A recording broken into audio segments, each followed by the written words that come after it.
নমস্কার, আমি সৃজা। অবশেষে মমতা ব্যানার্জির হাত ছাড়লেন মদন মিত্র।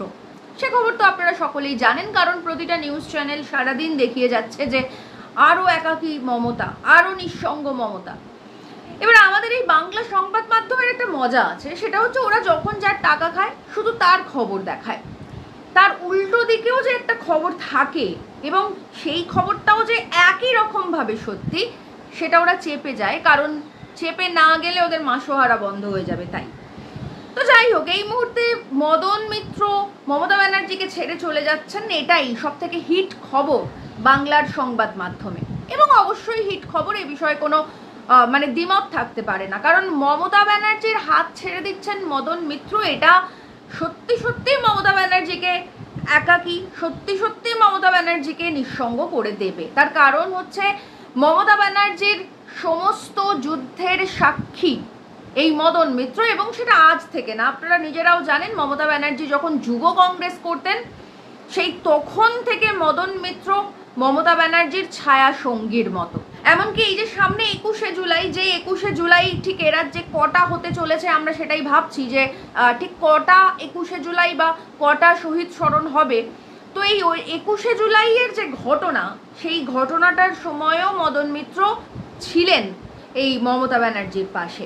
যদিও শেষ কটা বছরে হয়তো একটু মন কষাকষি, একটু দূরত্ব হলেও মদন মিত্র কিন্তু কখনো মমতা ব্যানার্জির হাত ছাড়েননি। উনি জেলে গেছেন পর্যন্ত, অন্যান্যদের মতন দল বদল করে ফেলেননি, কিন্তু তারপরেও এবারটাই আর পারলেন না। আসলে কি জানেন তো, এটাকেই বোধহয় অপত্য স্নেহ বলে, কারণ আমরা জানি যে মদন মিত্রর ছেলে, ছেলের বউ, স্ত্রী সবাইকে বোধহয় ইডি ডেকেছে। এবার ব্যাপারটা হচ্ছে মদন মিত্র হয়তো নিজে জেল খেটে নিতে পারেন, কিন্তু নিজের ছেলেকে জেলে দেওয়াতে পারেন না আর কি। নিজের ছেলে ওনার জন্য জেলে যাচ্ছে, এটা বোধহয় উনি দেখতে পারবেন না। আর সেই কারণের জন্য এটাই হচ্ছে অপত্য স্নেহ, যে নিজের জন্যও উনি যেটা করেননি সেটা সন্তানের জন্য করতে বাধ্য হলেন। সেটা হচ্ছে এবার গুটি গুটি পায়ে ঋতব্রত বন্দ্যোপাধ্যায়ের ভালো তৃণমূলের দিকে ঝুঁকলেন উনি। আমরা জানি উনি আজকে বিরিয়ানি খেতে গিয়েছিলেন ভালো তৃণমূলের গোয়াল ঘরে, এবং তারপর স্বভাবসিদ্ধ ভঙ্গিতে যখন সাংবাদিকরা ওনাকে প্রশ্ন করেছেন, তখন উনি স্বভাবসিদ্ধ ভঙ্গিতে বিষয়গুলোকে বেশ সুন্দর, প্রশ্নগুলোকে একটা বাউন্সার দিয়ে গেছেন। এগুলো বিষয় নয়, এগুলো আপনারা সবাই সব দেখেছেন, আমি জানি। কিন্তু এই যে খবরটা আমরা সকাল থেকে সংবাদ মাধ্যমে দেখছি, বা গতকাল থেকে সংবাদ মাধ্যমে দেখছি, যে মদন মিত্র চলে যাচ্ছেন আর সেই কারণের জন্য মমতা নিঃসঙ্গ হয়ে যাচ্ছেন, একাকী হয়ে যাচ্ছেন, এই খবরটা যতটা সত্যি ঠিক ততটাই সত্যি হচ্ছে এই যে মদন মিত্র আস্তে আস্তে ভালো তৃণমূলের দিকে ঝুঁকছেন, বা বলা ভালো বিজেপির নতুন ব্রাঞ্চের দিকে ঝুঁকছেন, তাতে আরো বেশি করে কোণঠাসা হচ্ছে বিজেপি। আমি বিজেপি বলতে সেই বিজেপি কর্মী সমর্থকদের কথা বলছি, যে বিজেপি কর্মীরা তৃণমূলীদের কাছে একটা সময় মারধর খেয়েছেন, এমনকি প্রাণের ঝুঁকি নিয়েছেন, এমনকি এই বিজেপির কর্মী সমর্থকদের পরিবারের অনেকের প্রাণ পর্যন্ত চলে গেছে তৃণমূলীদের হাতে। তারপরেও ওনারা এই বিজেপির পতাকাটা ছাড়েননি।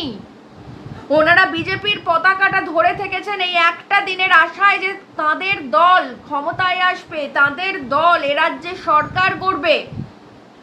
সেই সরকার যখন আলটিমেটলি হয়েছে, সেই সরকার যখন বিপুল জনমত নিয়ে ক্ষমতায় এসেছে, তখন দেখা যাচ্ছে যে যাদের হাতে ওনারা এতদিন মার খেয়েছেন, যাদের জন্য ওনারা এতদিন পালিয়ে বেরিয়েছেন, যাদের জন্য ওনারা ঘর ছাড়া ছিলেন, যাদের জন্য ওনার পরিবারের লোকজন হয়তো প্রাণ পর্যন্ত দিয়েছেন, সেই বিজেপি কর্মীরা আসলে কোণঠাসা হয়ে গেছে, এবং যাদের জন্য এগুলো তাদের করতে হয়েছে, তাদেরকে এখন বস ডাকতে হচ্ছে।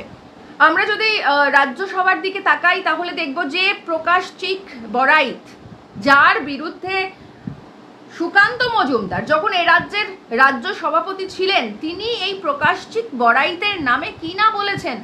কয়েকদিন ধরে সংবাদ মাধ্যমে সেই ক্লিপ ভেসে বেড়াচ্ছে, আপনারাও নিশ্চয়ই শুনেছেন, যে এই প্রকাশচিক বড়াইত তিনি গরু চোর, কয়লা চোর, এবং অভিষেকের পূর্ণ সমর্থনে এই সমস্ত চুরি উনি করেছেন, এই সমস্ত কিছু বলেছেন সুকান্ত মজুমদার যখন তিনি এ রাজ্যের রাজ্য সভাপতি ছিলেন, বিজেপির রাজ্য সভাপতি ছিলেন। আর এখন সেই প্রকাশ চিক বড়াইতকে গলায় উত্তরীয় পরিয়ে কাছে টেনে নিতে হচ্ছে। সুস্মিতা দেব, সুখেন্দু শেখর রায়, এদের কথা তো ছেড়েই দিলাম, এই সমস্ত তৃণমূলীদের বিরুদ্ধেই কিন্তু যে আদি বিজেপি, যে আসল বিজেপি, তাদের লড়াই ছিল। আমরা জানি ইতিমধ্যেই সুদীপ বন্দ্যোপাধ্যায় তিনি মোটামুটি ভাবে একটা মন্ত্রী টন্ত্রীর পদ গুছিয়ে নিয়েছেন, অথচ আমরা এটাও জানি যে এই তাপস রায়রা একটা সময় কিন্তু এই সুদীপ বন্দ্যোপাধ্যায়ের বিরুদ্ধে বিদ্রোহ করেই তৃণমূল কংগ্রেসটা ছেড়েছিলেন। অর্থাৎ সেক্ষেত্রে বিজেপি ক্ষমতায় আসার পর নিজেদের বিশ্বাসযোগ্যতা হারাচ্ছে তার নিজের দলের পুরনো কর্মী বা আদি বিজেপি কর্মী সমর্থকদের কাছে।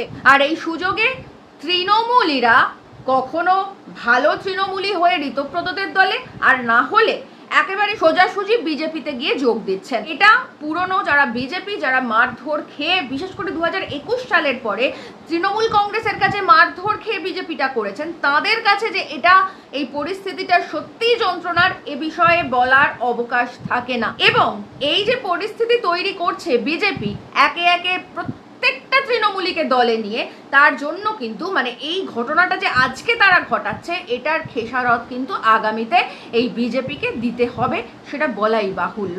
কারণ যে তৃণমূলীদের প্রতি বিজেপির এত বিদ্বেষ ছিল, এত ঘৃণা ছিল, কারণ বিজেপি হিন্দুত্ববাদীদের রাজনৈতিক দল, হিন্দুত্ববাদীদের সরকার আসবে, এটাই তো ওনাদের এক্সপেকটেশন ছিল। তো এখন শিবের মাথায় কন্ডম পরাতে বলা সায়নী ঘোষ এখন বিজেপি। ফিরহাদ হাকিম যিনি বলেছিলেন পশ্চিমবঙ্গ মিনি পাকিস্তান হয়ে যাবে, উর্দু ভাষা সবাইকে জানতে হবে, সেই ফিরহাদ হাকিম এখন বিজেপি। তো এইভাবে যদি নিজেদের যে অস্তিত্ব, বিজেপির তো রাজনৈতিক অস্তিত্ব তেমনভাবে কিছু নেই, কারণ বিজেপি তো রাজনীতি করে না। বিজেপি যে রাজনীতিটা করে সেটা আসলে হিন্দুত্বের আড়ালে থাকা ধর্মনীতি, এটা কোনো রাজনীতি নয়। রাজনীতি হলো সেটাই যেখানে মানুষের খাদ্য, বস্ত্র, বাসস্থানের কথা বলা হবে। বিজেপিকে কোনোদিন শুনেছেন খাদ্য, বস্ত্র, বাসস্থান নিয়ে কথা বলতে? না। ওদের কাছে রাজনীতি মানে হিন্দুত্ববাদের রাজনীতি, ওদের কাছে রাজনীতি মানে ধর্মের রাজনীতি, ওদের কাছে রাজনীতি মানে ধর্মীয় বিদ্বেষের, ঘৃণার রাজনীতি, ওদের কাছে রাজনীতি মানে ধর্মীয় সন্ত্রাসের রাজনীতি। এই হচ্ছে বিজেপির রাজনীতির মূল ভিত্তি। এবং বিজেপিকে যারা সমর্থন করে, বিজেপির সেই পুরনো কর্মীরা, তাদের কাছেও কিন্তু বিজেপির এই ধর্মীয় ঘৃণা বিদ্বেষ, এটাই রাজনীতির মূল ভিত্তি। এখন সেই ধর্মীয় ঘৃণা বিদ্বেষ যাদের প্রতি, যে সায়নী ঘোষ হিন্দুত্ববাদকে অপমান করেছে, যে ফিরহাদ হাকিম হিন্দুত্ববাদকে অপমান করেছে, তারা এখন বিজেপিতে।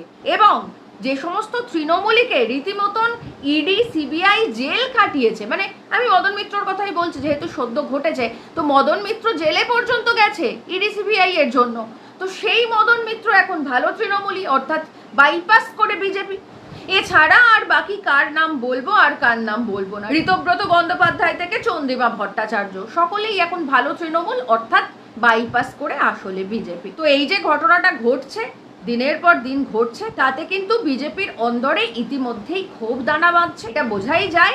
কারণ যে সমস্ত বিজেপি কর্মীরা তারা এতদিন ধরে আশা নিয়েছিলেন যে এ রাজ্যে তাদের দলের সরকার হবে, তাদের সরকার হবে, হিন্দুত্ববাদীদের সরকার হবে, সেই সমস্ত আশায় জল ঢেলে দিয়ে শ্রমিক ভট্টাচার্য প্রথমে ঘোষণা করলেন যে কোনো তৃণমূলীকেই নেব না, তারপরে ঘোষণা করলেন 3 মাসের মধ্যে নেব না, তারপর ঘোষণা করলেন 3 দিনের মধ্যে নেব না, এখন দেখা যাচ্ছে 3 ঘন্টার মধ্যেই লোকে দল বদলে ফেলছে। তো এইভাবে যদি একে একে সমস্ত তৃণমূলীকে পুরোটাই বিজেপিতে অ্যাবজর্ভ করে নেওয়া হয়, তাহলে কিন্তু দলের মধ্যে কোণঠাসা হয়ে যাবেন আসলে যারা আদি বিজেপি ছিলেন, এবং সেই জায়গাটা পুরোটাই দখল করে নেবে এই নব্য তৃণমূলী বিজেপি বা তৎকালীন বিজেপিরা। তাই আমাদের বাংলা সংবাদ মাধ্যম সমানে দেখিয়ে যাচ্ছেন যে মমতা ব্যানার্জি একাকী। এতদিন মমতা ব্যানার্জির নামে একটা টু শব্দ করতে ফেটে যেত, ভয়ে ঠকঠক করে কাঁপতো, মমতা ব্যানার্জির নামে কোনোদিন শুনিনি একটা কথা বলতে। এখন মমতা ক্ষমতায় নেই, তাই মমতার নামে যা খুশি তাই বলা যায়।